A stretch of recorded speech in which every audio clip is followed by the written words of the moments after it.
बिस्मिल्लाहिर्रहमानिर्रहीम रब्बि ज़िदनी इल्मा। अस्सलाम वालेकुम डियर स्टूडेंट्स। आज हम क्लास 11th की एक्सरसाइज 12.2 स्टार्ट करने से पहले ये डेफिनेशन समझते हैं। Continuity of a function at a point. Continuity of a function at A point, इसकी दो पार्ट्स है। एक तो है फंक्शंस कॉन्टीन्यूअस कब होता है और एक फंक्शन डिसकॉन्टीन्यूअस कब होता है। तो हम कॉन्टीन्यूअस फंक्शन को पढ़ते हैं। A function f is said to be a continuous at a number c if and only if the following three conditions are satisfied। अगर आपके पास कोई फंक्शन है, वो किसी एक पॉइंट पर, किसी एक नंबर पर ये तीन कंडीशन सेटिस्फाइड कर ले, तो हम कहेंगे फंक्शन कॉन्टीन्यूअस फंक्शन है। ये तीन कंडीशंस के बारे में हम पढ़ते हैं। पहली कंडीशन है f of c is defined, कि आपके पास फंक्शन हो, उसमें वो पॉइंट पुट कर दें, उस पॉइंट पे जो है ना फंक्शन डिफाइंड होना चाहिए। ठीक है। सेकंड कंडीशन ये है कि limit x tends to c f of x exist करेगी, क्योंकि हमने यहाँ पे पीछे भी हमने यहाँ पे पढ़ा है कि एग्जिस्ट कब करती है कि left hand limit right hand limit किसी एक पॉइंट के इक्वल हो तो आपके पास लिमिट एग्जिस्ट करती है। तो आपके पास सेकंड कंडीशन ये है कि लिमिट एग्जिस्ट कर रही हो। और थर्ड कंडीशन क्या है कि आपके पास ये फर्स्ट कंडीशन और ये सेकंड कंडीशंस हैं, इनकी जो वैल्यूज़ हैं, इनसे जो आंसर आते हैं, दोनों इक्वल होने चाहिए, तो थर्ड कंडीशन भी सेटिस्फाइड हो। तो आपके पास क्या होगा, फंक्शन आपके पास कॉन्टीन्यूअस होगा। हम इसके एग्जांपल सॉल्व करेंगे तो फिर ये आपको मज़ीद क्लियर होंगी। डिसकॉन्टीन्यूअस फंक्शन क्या है? If one or more of these three conditions fail to hold at C, the function f is said to be a discontinuous at c। कि आपके पास इनमें से कोई एक कंडीशन भी अगर फेल हो जाती है, फुलफिल नहीं होती, तो वो फंक्शन आपके पास डिसकॉन्टीन्यूअस होगा। तो अब हम इसकी एग्जांपल समझते हैं। एग्जांपल 10 है, consider the function f of x equal है x square minus 1 over x minus 1। Discuss the continuous of f at x is equal to 1। अब देखिए ये हमारे पास f of x है और यहाँ पे x इज इक्वल टू 1 है, मतलब आपके पास जो c है ना वहाँ पे 1 है, क्योंकि जाहिर सी बात है x आपके पास किसी वैल्यू किसी कांस्टेंट नंबर के इक्वल होना चाहिए, जबकि यहाँ पे 1 है। देखिए अगर हम यहाँ पे 1 पुट कर देते हैं तो यहाँ पे हमारे पास क्या आएगा, 1 का स्क्वायर माइनस 1 1 माइनस 1, तो ये हमारे पास क्या आता है, 1 और 1 कट जाता है, ये 1 और 1, तो हमारे पास क्या आता है, 0 ओवर 0 फॉर्म। तो यहाँ पे f of 1 क्या है आपके पास, इज नॉट डिफाइंड। ठीक है। अब देखिए यहाँ पे f of 1 is not defined implies that f of x is discontinuous at 1। Example number 11 करते हैं। For f of x is equal to 3x square minus 5x plus 4 discuss continuity of function at x is equal to 1।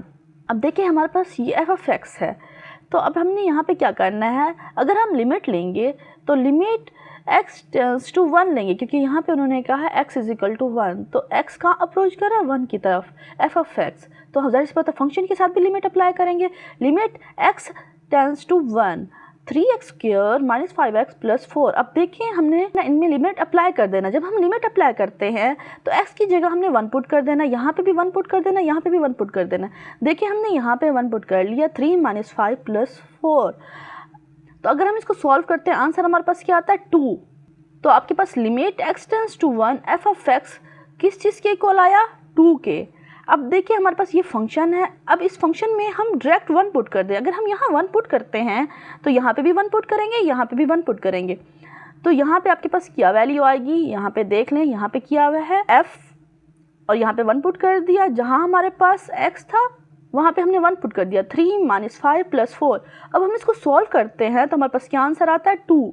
अब देखिए limit x approach 1 f of x equal f of 1 के, implies that limit x tends to 1 f of x is equal to f of 1।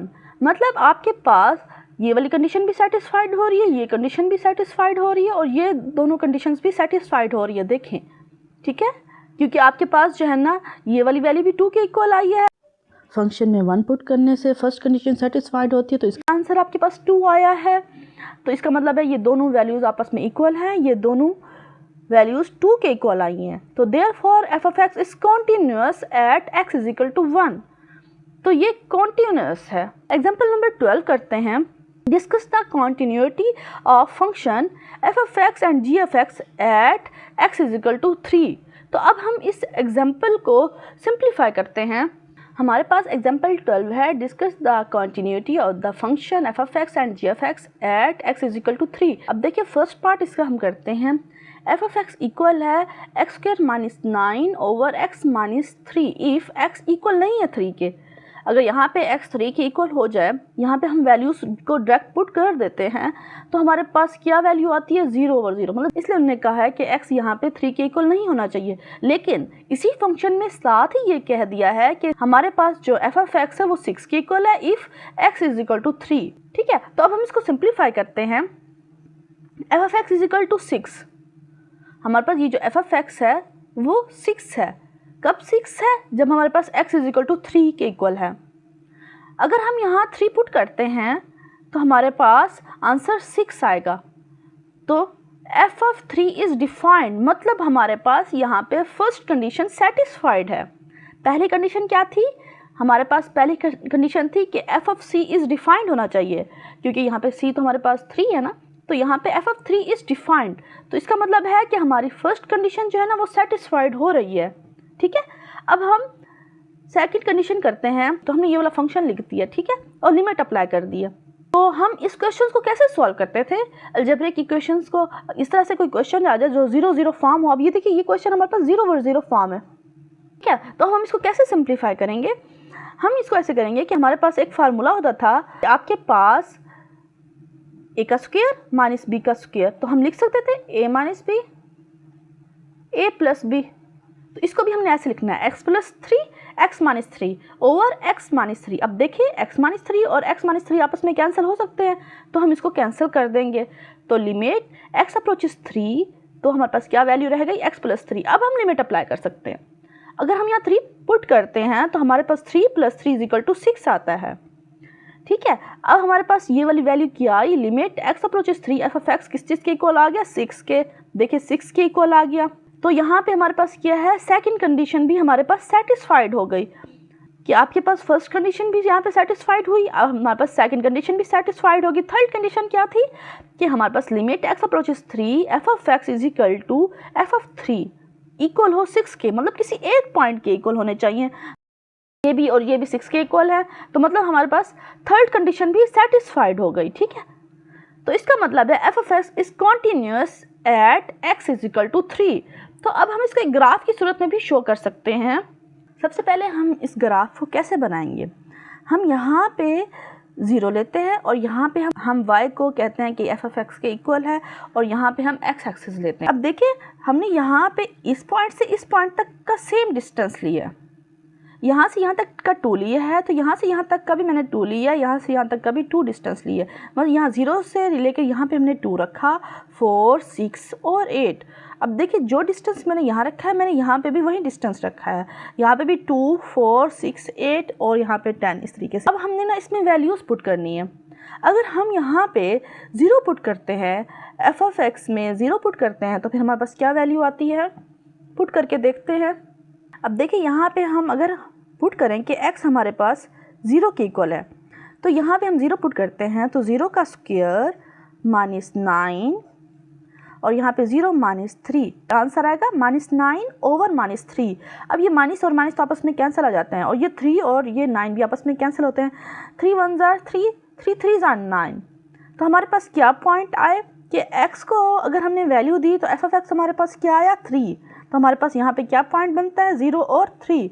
इसी तरीके से अगर हम दें कि हमारे पास x इक्वल है 2 के, अगर हम 2 वैल्यू देते हैं तो 2 का जो स्क्वायर है वो लेते हैं -9 और यहाँ पे 2 - 3, क्योंकि हमने x की वैल्यू की जगह जो है x की जगह 2 पुट कर दिए। 2 2 ज़ा 4, 4 -9 ओवर 2 - 3। तो हमारे पास क्या वैल्यू आती है? -5 ओवर -1। तो हमारे पास यहाँ पे क्या वैल्यू आई? माइनस माइनस आपस में कैंसिल हो जाता है, तो हमारे पास क्या आता है? 5। तो हमारे पास यहाँ पे पॉइंट क्या बनेगा? 2 और 5। देखिए मैंने ये देखिए ये हमारे पास 5 है और ये देखिए यहाँ पे हमारे पास 2 है। इसी तरीके से अगर हम x को इक्वल करते हैं 3 के, तो हमारे पास क्या पॉइंट आता है, देखिए हमें ऑलरेडी पता है, हम यहाँ पे पॉइंट पुट करते हैं तो हमें पता है, उनने हमें पहले कहा है कि x इक्वल नहीं है 3 के, कि एफ ऑफ एक्स इक्वल है 6 के if x is equal to 3। ठीक है, तो हमें ये चीज़ उन्होंने पहले से ही गिवन है, तो हमारे पास f of 3 is equal to 6, तो इस बेस पे हम लिख सकते हैं कि x अगर हमारे पास 3 होगा तो हमारे पास जो एफ ऑफ एक्स है वो आपके पास 6 के इक्वल होगा। ठीक है, तो हम यहाँ पे ये जो पॉइंट हमारे पास है, ये देखिए यहाँ पे ये एफ ऑफ एक्स 6 है, और यहाँ पे हमारे पास अगर हम यहाँ पे लेकर आए ये पॉइंट, तो यहाँ पे मैंने ये हमारे पास 2 और 4 के दरमियान 3 है, तो यहाँ पे हमारे पास क्या पॉइंट बनता है, 3 और 6। ठीक है, इस तरीके से। और इसी तरीके से अगर हम यहाँ पे x को 4 पुट करते हैं तो फिर हमारे पास क्या वैल्यू आती है, अगर यहाँ पे हम x को 4 पुट करते हैं, 4 का भी स्क्वायर लेंगे -9 ओवर 4 - 3, 4 4 16 होता है, 16 - 9 ओवर 4 - 1 हमारे पास 1 ही आता है। अब 16 और -9 करें तो हमारे पास 7 वैल्यू आती है, मतलब एफ ऑफ एक्स हमारे पास क्या आया, अगर हमने x को 4 वैल्यू दे दी, x की जगह हमने अगर 4 फंक्शन में पुट किया तो हमारे पास 7 आता है। तो ये वाला जो पॉइंट है हमारे पास क्या है, 4 और ये 7। तो इसी तरीके से इसमें हमारे पास कोई ब्रेक नहीं आई, देखिए ये एक लाइन हमारे पास जा रही है, इसमें कोई ब्रेक नहीं है, इसका मतलब है ये फंक्शन हमारे पास कॉन्टीन्यूअस है। इस तरीके से हम इसको ग्राफ में भी शो कर सकते हैं। अब हम पार्ट बी करते हैं। जी ऑफ एक्स इक्वल है x square -9 over x - 3 if x equal नहीं है 3 के। वो कहते हैं x इक्वल नहीं है 3 के, क्योंकि यहाँ पे अगर हम 3 पुट कर देते हैं, यहाँ पे भी 3 पुट कर देते हैं, डायरेक्ट अगर हम इस पर 3 पुट कर दें ना तो हमारे पास आंसर क्या आएगा, 0/0 फॉर्म। तो फर्स्ट कंडीशन ही सेटिस्फाइड नहीं होती। G of x is not defined at x is equal to 3, g of x is discontinuous at x is equal to 3। ठीक है, तो पहली कंडीशन ही सेटिस्फाइड इस पर नहीं हो रही, तो there is a break in the graph at x is equal to 3। अगर हम इसमें ग्राफ को भी शो करें, अगर हमारे पास ये फॉर एग्जांपल हमारे पास ये ओरिजिन है, ये हमारे पास y है, y इक्वल होता है जी ऑफ एक्स के, हम लेट कर देते हैं, तो यहाँ पे भी हम 2 का डिस्टेंस लिया हुआ है, ये हमारे पास x एक्सिस है। जिस तरीके से हमने ए पार्ट किया बिल्कुल ऐसे ही करना है। अगर हम x को कहते हैं कि ये 0 के इक्वल है तो हम 0 पुट कर देते हैं इसमें, जी ऑफ एक्स में यहाँ पे अगर 0 पुट करते हैं तो हमारे पास क्या आता है, यहाँ पे 0 - 9 और 0 - 3, तो हमारे पास क्या आता है -9 ओवर -3, तो हमारे पास जी ऑफ 0 क्या आएगा, क्योंकि हमने 0 पुट किया ना x की जगह, तो हमारे पास क्या वैल्यू आएगी, यहाँ पे हमारे पास 3 आती है। तो हमारे पास कहाँ पॉइंट बनेगा कि जहाँ हमारे पास x 0 हो और जी ऑफ x ये वाली जो वैल्यू है वो हमारे पास 3 हो, ये पॉइंट बनेगा हमारे पास। तो ये हमारे पास पॉइंट आया 0 और 3। ठीक है, ये हमारे पास एक पॉइंट आ गया। इसी तरीके से अगर हम x को 2 पुट करते हैं तो हमारे पास क्या वैल्यू आएगी, यहाँ पे भी 2 2 ज़ा 4 -9, अगर हम पुट करते हैं 2 का भी स्क्वायर -9 ओवर 2 - 3, तो हमारे पास वैल्यू आती है 2 2 ज़ा 4 -9 और यहाँ पर -1, तो यहाँ हमारे पास क्या आता है -5 ओवर -1, तो हमारे पास 5 आता है। तो हमारे पास x की वैल्यू 2 और g ऑफ 2 की जो वैल्यू है वो हमारे पास 5 होनी चाहिए। अब देखिए यहाँ पे x हमारे पास यहाँ 2 है और यहाँ पे पॉइंट बनेगा, क्योंकि 5 हमारे पास 4 और 6 के दरमियान है, तकरीबन हमारे पास यहाँ पॉइंट बनेगा, डॉट्स हैं, मैं यहाँ डॉट लगा देती हूँ, तो यहाँ पे हमारे पास क्या पॉइंट बन रहा है 2 और 5। इसी तरीके से अगर हम यहाँ पे x is equal to 3 put करते हैं, खुद उन्होंने कहा है कि यहाँ पे जो 3 आप पुट करते हो कि x इक्वल नहीं है 3 के, अगर हम यहाँ 3 पुट करते हैं तो हमारे पास g ऑफ 3 अगर हम यहाँ पे पुट करते हैं तो ये 0 0 फॉर्म आती है, तो यहाँ पे ये डिफाइंड नहीं है। ठीक है, इसी तरीके से अगर हम x को 4 पुट करते हैं, 4 का स्क्वायर -9 4 -3, तो हमारे पास क्या आता है 4 4 16 होता है, -9 4 -1 हमारे पास 1 होता है, 16 -9 हमारे पास 7 होता है। इसकी x एक्सिस यहाँ पे x को 4 दें तो वो हमारे पास 7 पॉइंट आता है, तो ये यहाँ पे हमारे पास पॉइंट बनेगा